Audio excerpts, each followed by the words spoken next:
Service friends, I am Orpheus Praxis, and I'm delighted to welcome you to my channel. Today, we will touch upon one of the most subtle and mysterious topics in modern physics, the problem of the vacuum. For over a century, scientists have struggled with a paradox. Quantum theories predict that the vacuum should be overflowing with energy, yet astronomical observations reveal an almost perfect emptiness. To reconcile theory with reality, the cosmological constant was introduced, an artificial parameter with no true theoretical foundation. But what if the issue lies not in the observations, but in the very perspective from which we view reality? In the proposed FBSQR physical mathematical model, the vacuum is not an absence of everything, but the foundation of all that exists. This model offers a new way to perceive the structure of the universe through a fractal three-dimensional sphere, immutable, indivisible, and existing beyond time. For the first time, vacuum density is derived without adjustment directly from known constants, and the result strikingly matches the measurements from the Planck mission. It is with great pleasure that I now hand it over to our guests. Okay, let's unpack this.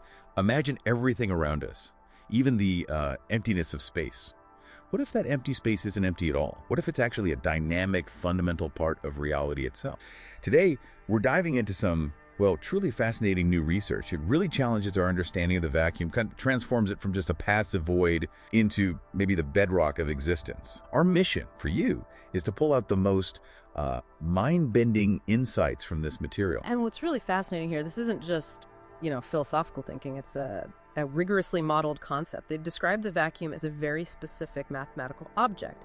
It's a compact, simply connected three-dimensional manifold, specifically a three-sphere, or S3. The three-sphere. So, hang on, you mean the universe isn't just expanding out into nothingness, it's operating within this fixed structure, like a scaffold? Precisely. That's a good way to put it. The S3 acts as a kind of static backbone. It hosts all the internal dynamics, which they describe as fractal, within itself. And its topology being finite but boundary-free ensures consistency. It all sort of fits together neatly. Our observable universe, with its huge radius of about 13.8 billion light years. Yeah, immense. And that massive volume, it's actually described as just one fractal layer inside this S3. Okay, now here's where it gets really interesting for me. This model gives the vacuum a specific energy density, non-zero. So what does this actually mean for the emptiness all around us? If it's not empty, what's in it? Energy. Exactly. It raises that fundamental question. How much energy does the vacuum hold? Yeah. This research posits a minimal but definitely non-zero energy density. The number is about 7.7, 4 times 10 to the minus 10 joules per cubic meter. But what's truly remarkable, really the key point, is that this value isn't just tweaked to fit observations. Right, not a fudge factor. No, it's derived directly from the total observable energy we can see within our light horizon. And from this idea of fractal quantization, it comes right out of the maths of the model. And this derived value, it matches cosmological observations like from Planck 2018 really well. They estimated dark energy density around 7 times 10 to the minus 10 joules per cubic meter. Wow. Okay. And it does this without needing a cosmological constant. Yeah. Because that's always felt a bit arbitrary. That's a kicker. No cosmological constant needed. It emerges naturally from the fractal structure. They even tie our existence, like our scale in the universe, to a specific fractal level, n, around 85. And it's connected, quite beautifully actually, to the golden ratio. Okay, how does this energy actually manifest? What does it do? Well, connecting it to the big picture, this energy density leads to something called negative pressure. Think of it not as suction, but as an inherent outward push. So P of T equals minus rho vac of T times C squared.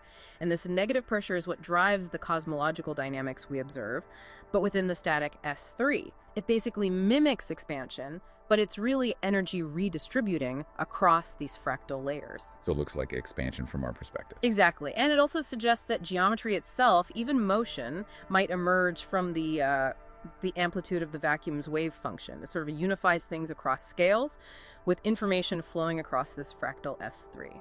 So what does this all mean for you listening in? This deep dive really paints a different picture, doesn't it? A universe where the vacuum isn't passive nothingness.